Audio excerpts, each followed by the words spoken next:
Hello అండి, welcome to my channel. ఈరోజు bread vada ఎలా చేయాలో చూద్దాం. ప్యాన్ తీసుకొని 3 టేబుల్ స్పూన్స్ ఆయిల్ వేసుకొని ఆవాలు, జీలకర్ర, ఆనియన్స్, చిల్లీస్, క్యారెట్, బీన్స్ మీకు కావాల్సిన వెజిటేబుల్స్ అన్నీ వేసుకొని బాగా ఫ్రై చేయండి.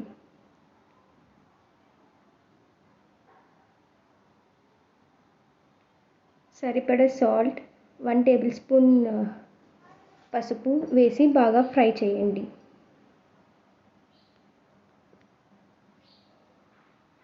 బాగా మగ్గాక 1 టేబుల్ స్పూన్ గరం మసాలా వేసుకొని బాగా వేగనివ్వండి.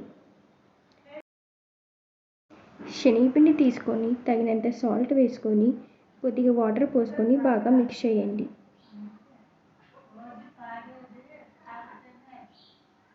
ఇప్పుడు బ్రెడ్ పీసెస్ తీసుకొని మీకు కావలసిన షేప్లో పీసెస్ కట్ చేసుకోండి. కట్ చేసిన తర్వాత బాగా ఫ్రై చేసిన ఫ్రైని బ్రెడ్ మధ్యలో పెట్టి ఇలా తయారు చేసుకోండి.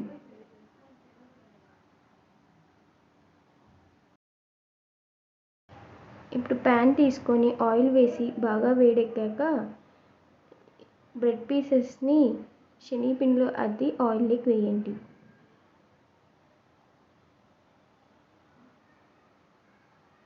ఇలా 2 సైడ్స్ బాగా ఫ్రై చేయండి.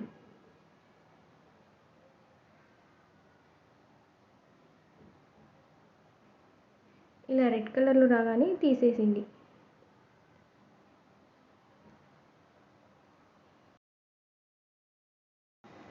యమ్మీ yummy tasty bread vada ready. మీరు కూడా ట్రై చేయండి. Thanks for watching. Please subscribe.